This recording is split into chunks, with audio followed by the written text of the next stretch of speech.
Krista Reuther joins me, and you can learn what her team is up to by heading over to Turbo Tenant, turbotenant.com. And if you can't guess, we're going to be talking about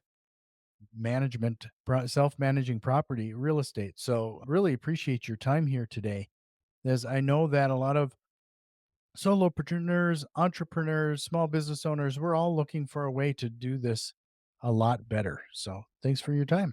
Oh, thank you for having me, Jack. I'm really excited to tell you guys about TurboTenant and also all of our educational efforts to help people manage their businesses better. So let's jump in. Based on your experience, and there's a platform for this here now called Turbo Tenant. I would imagine that your company has saw a shortfall in this market for this task. Yeah, there's more need than ever before for people wanting to own the entire process of their rental property management and their portfolio. We've actually been around since 2015. We were started by Sarn and Steinbarth, who was a landlord in his own right. He was looking around. He's like, man, I wish there was a way for rental applications to be easier. And when he couldn't find one, he built one. So we all started with rental applications and it's really skyrocketed from there. So now we are the all in one solution with everything from, you guessed it, rental applications to tenant screening, managing your expenses, tracking receipts, messaging tenants. We can do pretty much everything that small landlords need to do. And we're really proud of the work that we've been rolling out, especially because we have quite a few landlords on staff. So they are always informing what we're doing, from our CEO currently, Seamus Nally, to a bunch of our product managers who are actively building the product. So it's really nice to be able to serve landlords as landlords.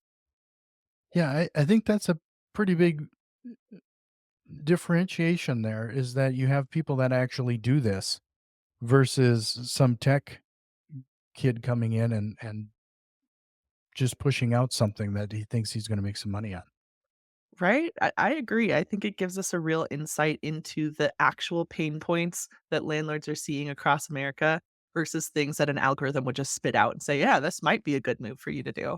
No, our landlords on staff have multiple properties, both in Colorado, which is where we're based, but also in places like New York and DC and some of those other spots that have, let's say, fluctuating landlord tenant relationships being reflected in their laws and legislation. You said this is kind of an all-in-one portal for people to manage their properties.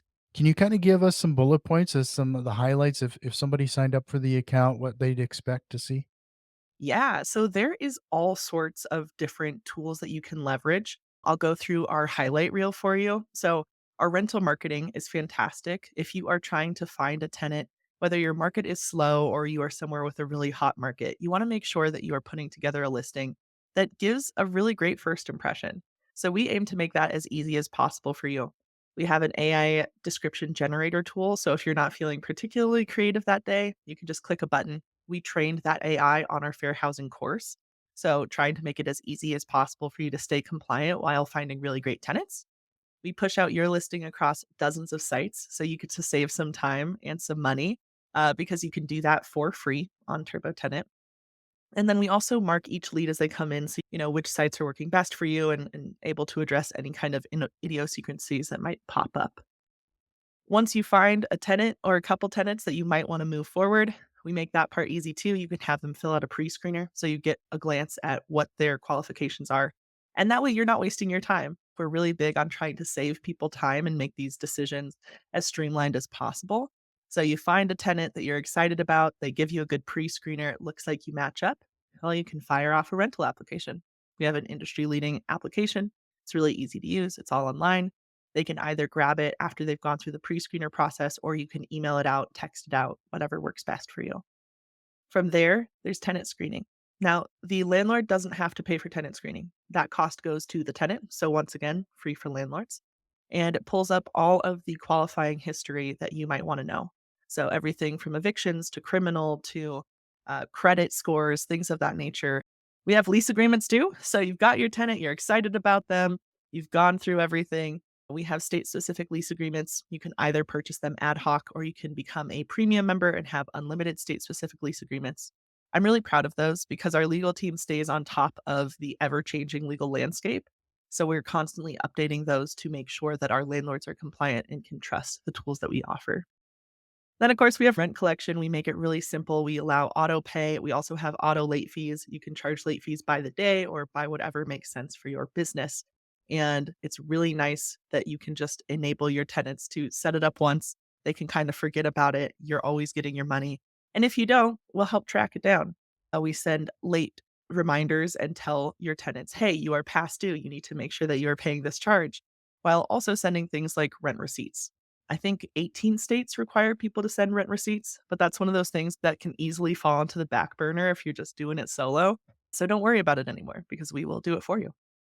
And if you're looking for rental accounting support, you can either do it in our free version, track expenses, upload receipts in our app, or we are also integrated with REI Hub, which is paid, but it gives you a deeper level of analysis and it automatically tracks your payments, makes it really easy to click and grab a Schedule E.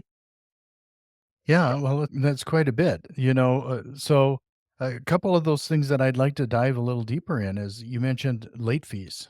With your expertise about the different states and the different lease agreements that might have to happen, is there any kind of warning in the system to let people know? Like, I'm in Minnesota, I have some properties here. There's a cap on late fees regarding what we can charge. Is there any kind of heads up on that? There's a little info bar that'll pop up and say, "Hey, make sure that you're staying compliant." We make it really easy for you to go back to that lease of yours and get to that clause that says you can only charge X amount or a certain percentage within a certain time. Sure. And then you send rent receipts annually. Sometimes you have to provide your and you mentioned the integration with REI Hub, so maybe that's where it would come from. But how about any kind of documents at year end that needs to go to the renter? Yeah, we can certainly help with that. So whether you're exporting everything as a CSV or if you have a very specific request, you can always reach out to our support team. There are a few that we get that I know they're either working on solutions actively or they've already built out solutions. Like I know W-9s are a pretty common ask. So going to nerd out here for a second, you just talked about your AI and you have trained it on your Fair Housing Act material. I've seen a lot of AI integration. In fact, that's kind of an industry buzzword, and no matter where you're in industry at this point. But you're the first one that I've run into in a while that actually has taken the time to train the AI with something. Otherwise, they're just plugging directly into Chat GPT and hoping for the best. Yeah. Is that uh, who made the decision of that, and what was the process associated with that piece? Great question. So, our product team and our CEO made that decision. Inherently, we knew that we wanted to build something that made it super simple for people to generate a compelling listing description, even if they weren't a word nerd like me, right? We want to put the power in the hands of the people. But when we were looking at different solutions that already existed, like a chat GPT option, the real fear was that someone would click and they might not be as familiar with the Fair Housing Act and they'd put something in there as innocuous as the word family friendly, and that can open the door to a complaint to HUD, because it starts getting into protected classes and things of this nature. So, on the education team side, myself and my director of education and community, Jonathan Forche, we wrote and produced a 2-hour class on the Fair Housing Act. It's a passion area of mine. I'm very interested in that and making sure that it's upheld. So, we put together an entire video series, 2 hours long, brought in some experts.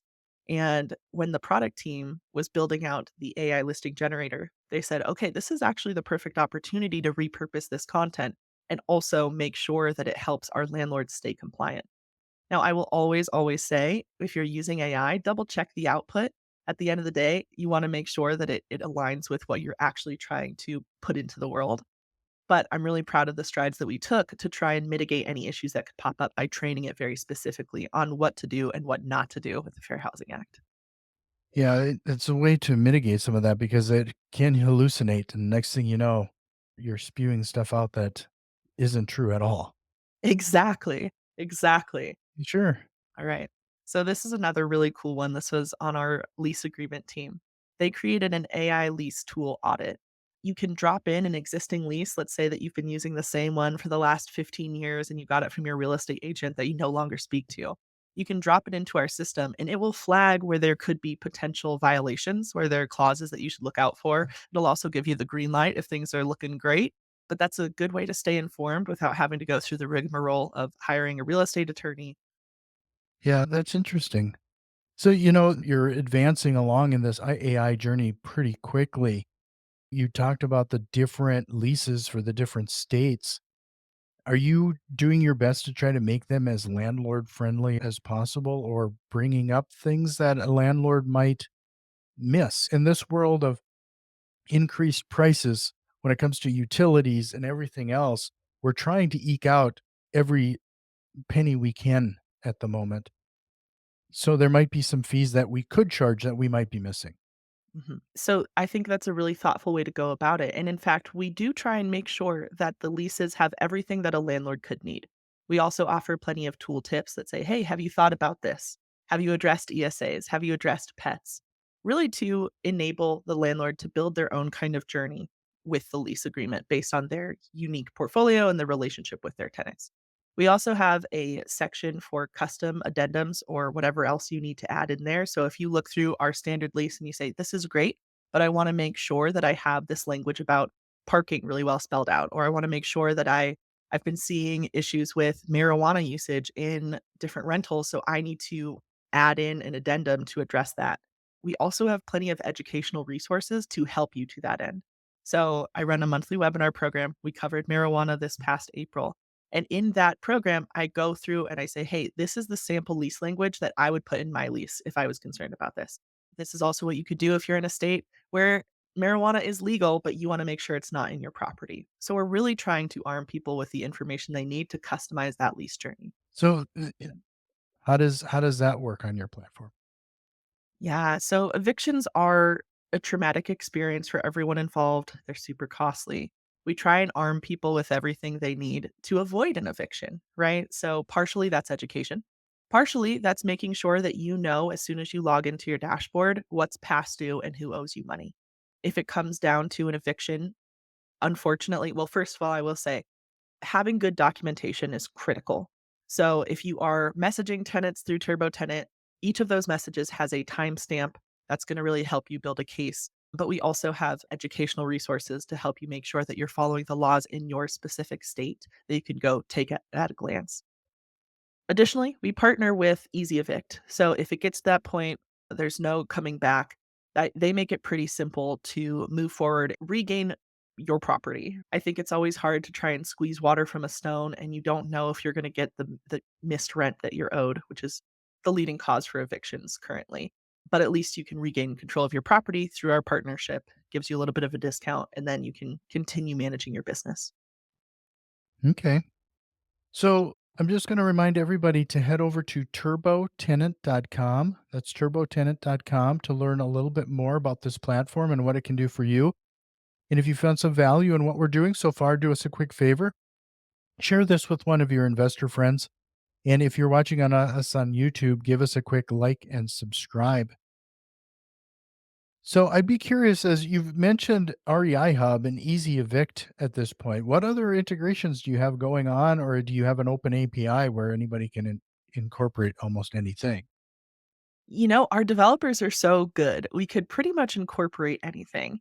But the partnerships that float to mind directly, I would say we have a great partnership with Steadily, the landlord insurance company. We're actually going to be doing a webinar with them in December. We also partner with LegalZoom. We've been working with them quite closely. I don't know if you heard about the BOR requirement for LLC owners to file by the end of this year or face really steep penalties, but we've been working with them to try and make sure that all of our landlords are compliant and good to go, not facing that. I think it's a $591 fee per day charge after that point.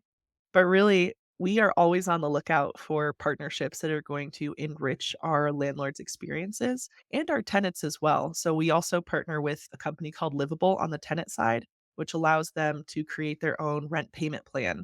But the landlord is always guaranteed their rent. So you don't have to fret about getting a late payment. They can break it up based on their cash flow.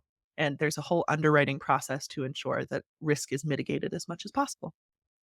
So you were talking about the Fair Housing Act and the fair housing. There's a passion there. Mhm. I have to admit, one of the banes of my existence when it comes to some of this is emotional support animals. Can you talk a little bit about that? It's just so easy for anybody to get these animals classified right now, and it becomes a problem. So how do you validate that? How do you go through that process? I love talking about ESAs, so thank you for opening that door. I think first and foremost, you've got to consider the context. If a tenant comes to you and they say, "Hey, I need to get an ESA. How do I go about this process?" That's a green flag. That's great. Now, if you're doing an inspection and you hear a bark where there is not supposed to be a bark and you're like, "Hey, who's Fido?" They're like, "Oh, he's my ESA." That's a giant red flag. That means that that was a hidden animal that they are claiming a title to. And in most cases, the person who's saying, "Oh, that's an ESA," is they are either misusing the term or they don't have the documentation. When it comes to that documentation, that is really a landlord's first defense against fraudulent ESAs. You need to make sure that you are requesting an ESA housing letter. That letter should come from either a medical professional, a mental health professional, someone who has insight into why the tenant would need an emotional support animal. Make sure that you outline your expectations for that letter really clearly. It should include things like the doctor's name, the doctor's signature, their license number, where they're practicing. If you can ask them to list out how long they've had a professional relationship with your tenant, that can be very fruitful. Now, if you get that letter and it either doesn't look right or it comes from one of the many sites online that are selling those for like Mhm. $5 a pop. Yeah. So in the past, I've heard folks request receipts of treatment, and some states are starting to get wise. I believe it's Florida who has a minimum appointment requirement for how often someone has seen this provider before they can write an ESA housing letter. But typically, as soon as you start pushing back a little bit, respectfully and with empathy, right, the fraudulent ESA holders are either likely to drop out of the process if you're still tenant screening, they haven't filled the apartment, or otherwise really reveal themselves as not having an actual ESA. If you have a property where you allow pets and they're just trying to skirt fees, at that juncture, I would say, "Hey, you have until this date. I need this specific documentation. If you can't produce it, that's okay, but I'm going to need you to pay me a pet deposit and pet rent moving forward." And just really outlining the consequences so that they can try to get their act together. That usually is enough. It's still frustrating. It's still gonna be the bane of so many people's existence because, ESAs are only getting more popular. They're starting to get popular in Canada as well. I know you're closest to the border up there, closer than me. So it's been fascinating to see. And while I understand that there is a real need for ESAs, they really do help folks. There is a careful line that landlords need to walk in order to protect their properties and also treat everyone in the same way. Because if you let one person have a fraudulent ESA, you're gonna be hard pressed to hold up any kind of rules for someone else. One of the things that I think everybody has problems with is the relationship we establish with the tenants. Some of them get a little friendly, and they try to take advantage. We just get taken advantage of, or there's a lack of just communication between the landlord and the tenant. What I think makes yours unique is that you mentioned you have an area where you can communicate back and forth with the tenant through the portal. Can you talk a little bit about that? And is there anything there regarding AI and ticket deflection Mm. when they do have an issue where they could maybe get some help? I had a resident not too long ago who submitted a ticket for a light bulb being burnt out. She just didn't know how to change the light bulb, and this is a real world situation. Yeah, So, is there anything there to help mitigate some of that? I've heard stories like that all too often. Um, we also partner with a company called Lula. They offer on-demand maintenance support, so they're still rolling out their coverage, but they're in a fair few states. If they're in your state and you sign up for their service, what they do is they actually handle all of the communications with tenants. So let's say your tenant with the light bulb, they reach out to put in this request, right? An agent from Lula is going to reach out to them via text or email and say, "Hey, have you tried changing the light bulb yourself? Here's an article. Here's a quick YouTube video that'll show you how to do it." And if it's a situation that can be resolved without any kind of agent or contractor coming out, they will work it out over text. If they get down the line, let's say the burnt out light bulb becomes a broken light bulb, and now it's dangerous for the tenant to try and remove it. They can actually coordinate with that tenant to send someone out at a time that works for them.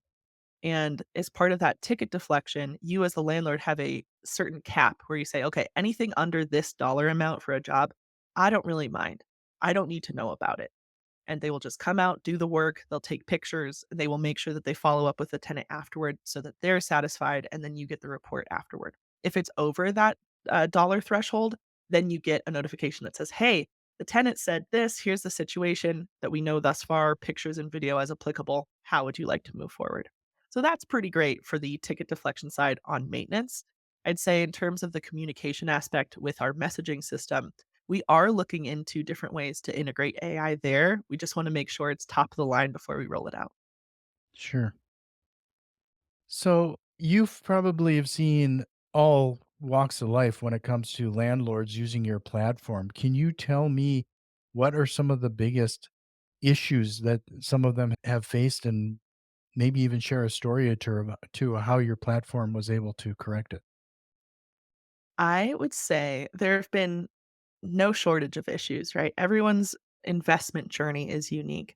But something that I see pop up more often than not is just not having that educational piece. Granted, I'm biased. That is what I do for work. I like to teach people. I want to make sure that they have everything they need to succeed. But so often I've had people coming to webinars, and my webinars are always recorded. I bring that up because they will come in there and they will say, "Well, Krista, I don't wanna follow the thing passing," or, "Hey, Krista, I'm just not allowing any men to live in my rental. Is that okay?" And I'm like, "You just confessed to a crime on a recorded line. Please don't do that."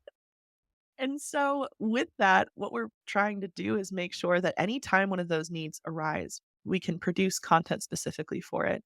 And sometimes it's not even crimes, right? I don't want to make it sound like landlords are always out there doing that. That's not the case at all. It just brings me a bit of a chuckle because of the number of times it's happened. But there are also situations where someone maybe has been working with a property manager, they're not satisfied, but they don't really know what kind of alternatives are out there. And it can feel really daunting to say, I'm going to take the reins on this and I'm going to really own my whole portfolio and manage this. I actually was hosting an in person educational event. We were talking about legislative updates in Colorado. And I had a really wonderful woman named Loretta come up to me afterward. She said, Krista, my property manager just quit. I said, well, tell me more about that. Well, the property manager came to her and he said, hey, Loretta, the fridge is out in one of your units. I'm going to go get a new fridge. She said, all right. He comes back with a quote, and I kid you not, for a $7,000 fridge. And she said, whoa, that's nicer than the fridge I have in my house. Like, what is this? Well, he quit on the spot. The reason that she came to our event was because she was trying to see if this was something that she could take on herself. And the answer is yes. Yes, you absolutely can. Anybody can become a really good landlord. You just have to make sure that you're familiarizing yourself with the basics of being a landlord, understanding what you owe your tenant and what they owe you, and then get yourself a tool that is going to help you streamline your processes so that it stays more passive than active. Because nobody wants to spend all of their time running around to different properties, chasing down late rent payments, using a spreadsheet to track all of their expenses. It's 2024, soon to be 2025, and there are so many better ways to do it where you can just enjoy your life and still make money through rental property. Let's say somebody is looking to add their first rental property. Would you recommend using a platform like yours right off the bat, even if it's one unit, or is it the old Excel spreadsheet good enough? I would say absolutely hop on. It's free to make an account. You are going to enjoy a wealth of benefits from being there, from our tool tips to just seeing what kind of opportunities are in your area. We also have plenty of calculators. So if it's your very first rental and you're like, geez, I don't even know what to charge for rent, don't worry. Input your address. We will give you a range from the 25th percentile of what people are charging on the low end all the way up to the 75th. And you can see where you fall. So you can feel confident about how much money you're making and what you're asking for. Hop on, do it. Again, it's free to try. So even if you hate it, even if you're like, yeah, this is great, except not for me, all that it would cost you is an hour of your time to poke around. Our user face is really friendly. It's meant to be intuitive. Our support team is based here in Colorado. So if you run into something and you're not sure about it, you can just reach out. I can vouch for them. They're all fantastic and they are waiting to help you make the most of this platform. So, got people listening, all different walks of life when it comes to the real estate investing and how many they're managing themselves. What is your sweet spot regarding Turbo Tenant? How many units up to? Is are you seeing people self-managing? We see folks all the way up to and beyond 100 units. I would say when I run surveys, what I see most often is folks in that 1 to 3 or 1 to 10 unit range.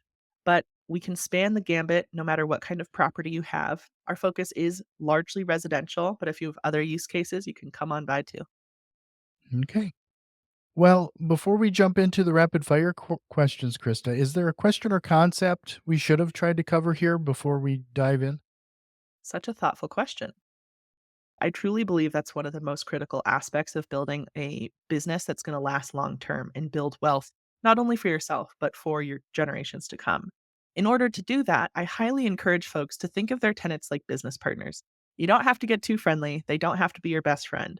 But being respectful and remembering little things like a birthday with a birthday card, or heck, if you want to go fancy, get them like a gift card to a local restaurant, those tiny gestures and being communicative all of the time are going to serve you so much better than any grand gesture. So treat them like business partners, set your expectations early, uphold your word. If you tell them that you're going to do something, do it.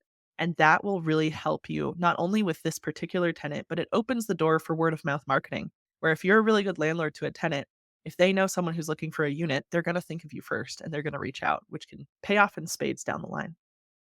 You did spur one last question before we do this. Is Sure. the people open issues, open the tickets to get any kind of maintenance done. Is there a way in your platform to pull in your local maintenance person, have them assign it, have the landlord and your maintenance person communicate outside of the communication between you and tenant?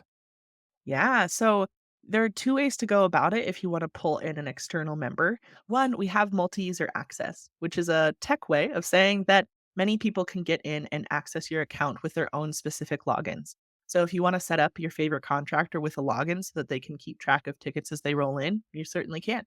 If you're like, I don't really want to do that, Krista. Well, we can also help you. You forward on your work orders directly to your maintenance person if that feels like a safer route. If you don't want to give them a login, that's totally fine. But it gives you multiple methods to make sure that they are in the loop about issues that are coming up. Sure. Because right now, I manage our own properties, and I have multiple apps to do all of this Yeah, stuff. So, do you have a native phone app? we don't currently. I'm sure your website is mobile friendly through a browser anyway, right? Absolutely, it is. We also have an app both for landlords and for tenants. So you can do pretty much anything that you need to on our mobile app. Folks really like it for the receipt tracking, especially because you can just take a picture, upload it automatically, and then you're good to go. How about texting or anything like that? I believe the answer is yes. I believe that you can send a message through TurboTenant and have it pop up as a text to your tenant if they don't have the renter app downloaded. If they have it downloaded, I believe they would receive a push notification. Okay. Well, I really appreciate it, Krista. This is great, and we'll just jump into the rapid fire question. If you're ready, we'll just jump in. Let's do it. What lie do real estate investors sometimes tell themselves? The lie that real estate investors sometimes tell themselves is that the numbers are the most important thing. The numbers are really important, but I would make the argument that the human to human connection is actually what's going to make your business last. Okay. If you could go back in time and give your younger self a piece of advice, what would it be? If I could go back in time, I would tell my younger self in second grade to start investing in real estate. Actually, I'll go back to first grade, Krista. She Mm. can get it started for us. Do you have a book recommendation or what are you reading right now? Ooh, right now I'm reading The Artist's Way, which is quite the departure from an investing mindset and standpoint, if only so far as it focuses more on the right brain, the emotional, the creative. But if you can integrate that with your investing strategy, I think it offers some really interesting insights and new perspectives on how to run a business. What single strategy, tool, or process have you implemented that has had the biggest time saving impact to you or your business? Mm. Anytime that I can automate a process versus doing it manually, you better bet that I'm jumping on it. So for me, that looked like setting up a very simple Calendly link so that when I was going on wonderful podcasts like this one, or having other people on our podcast, I didn't have to muddle around back and forth in the emails trying to figure out what date works. So we've replicated that in TurboTenant, especially for showings, trying to make it as simple as possible for people to get your next great tenant. I really appreciate this again, Krista. One last time, turbotenant.com. That's turbotenant.com. I hope you consider coming back again sometime. This was a great conversation. Oh, I had a wonderful time. I really appreciate you, Jack.